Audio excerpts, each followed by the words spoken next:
Nous sommes le 10 mars 2021, c'est l'heure de la revue de la presse et des médias israéliens en direct de Jérusalem sur Radio Kalita.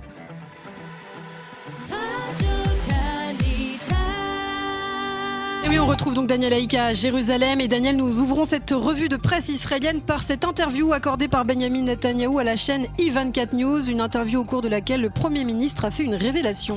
Oui, en effet, c'est le scoop que M. Netanyahou a offert hier à la chaîne internationale qui siège à Tel Aviv. Il a confirmé que des recherches étaient actuellement en cours en Syrie afin de retrouver la dépouille mortelle de l'espion légendaire Eli Cohen qui, vous le savez, a été pendu à Damas en mai 1965. Mais ce n'est pas tout. Selon des sources d'I24 News, Damas aurait transféré à Moscou un objet ayant appartenu à l'espion israélien et cet objet serait actuellement en Israël pour y être analysé. Au cours de son interview à I24 News, Benjamin Netanyahou a indiqué son intention d'instaurer un système de passeport sanitaire entre Israël et la France afin que les détenteurs de ce passeport puissent faire des allers-retours facilement entre Paris et Tel Aviv. À propos des élections, M. Netanyahou s'est dit persuadé qu'il formera le prochain gouvernement, un gouvernement qui sera stable, a-t-il dit. À propos de l'Iran, il a déclaré que tant qu'il sera Premier ministre, l'Iran ne disposera pas de l'arme nucléaire.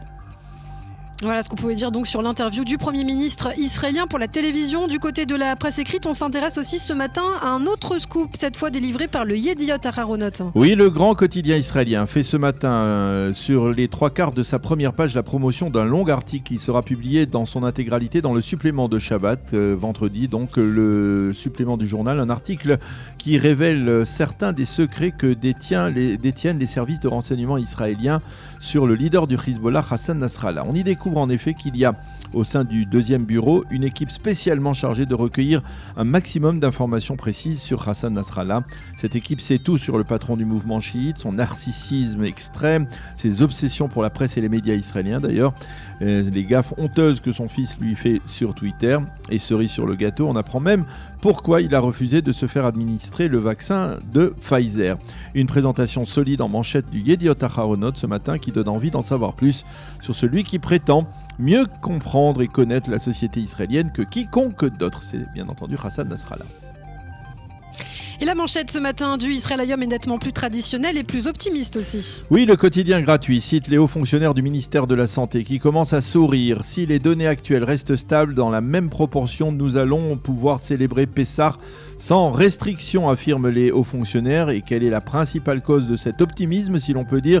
Eh bien, le fait qu'après les festivités de Pourim, on ne constate pas en Israël de rebond du taux de morbidité et qu'au contraire, celui-ci continue à descendre.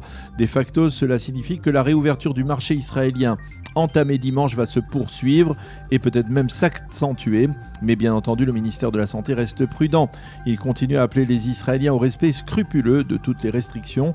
Et le professeur Nadav Davidovitch explique ce matin dans le Israël Hayom que cette baisse du taux de contamination permet à l'État d'Israël de prendre quelques risques calculés. Et bien sûr, Daniel, pendant ce temps, la campagne de vaccination se poursuit avec quelques coups de pouce de la part du gouvernement. Oui, le Israël Hayom, qui titre chacune de ses pages sanitaires « Nous allons vaincre le corona », indique également ce matin que le gouvernement, et en particulier le ministère de l'Intérieur, a l'intention d'encourager les pouvoirs locaux à faire vacciner leur population de plus de 50 ans en leur versant des allocations supplémentaires pour ceux qui seront les plus performants. Une initiative très limitée dans le temps puisqu'elle ne durera que 10 jours et il semble que cette initiative, qui est à mettre au crédit d'Aryeh Deri, le leader du parti Chasse et donc ministre de l'Intérieur, ne soit pas véritablement déconnectée de la proximité des élections du 23 mars. Quant au Jérusalem Post, il a lui aussi interviewé hier le Premier ministre et le scoop de cet entretien est actuellement en page d'ouverture du site d'information du Maariv. Monsieur Netanyahou y révèle qu'il y aura prochainement un accord entre Israël et les États-Unis sur les fameux passeports verts.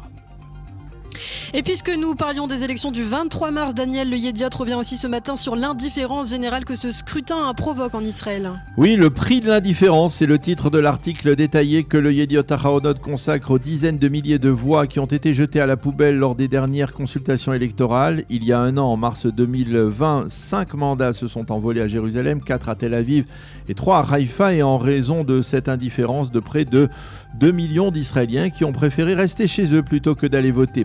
Et Parallèlement, le journal se penche sur les citoyens israéliens handicapés qui, eux, auraient bien voulu voter mais qui ne peuvent pas le faire en raison de l'absence d'accès possible au bureau de vote dans certains des pays, certaines des villes israéliennes. Le Israël Hayom, lui aussi, constate que la campagne électorale ne parvient pas à démarrer et cite un responsable politique qui reconnaît que les Israéliens ont perdu tout intérêt pour le scrutin du 23 mars prochain.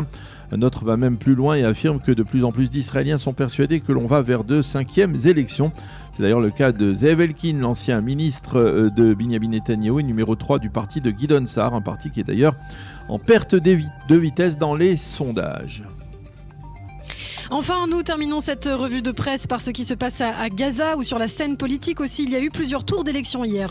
Oui, et c'est là encore le Israël Hayom qui nous informe d'une sorte de putsch qui est en train de se produire au sein de la direction du Hamas dans la bande de Gaza.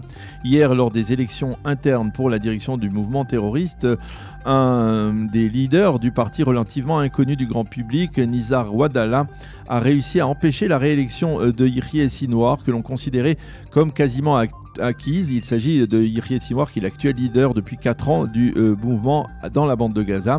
Nizar Wadallah a réussi à imposer un 4e tour de vote et la décision devrait intervenir dans le courant de la journée. Si Wadallah l'emporte, cela signifiera que l'Iran qui a promu cette candidature sera massivement présente dans la bande de Gaza. Affaire à suivre, bien entendu. C'est la fin de cette revue de la presse et des médias.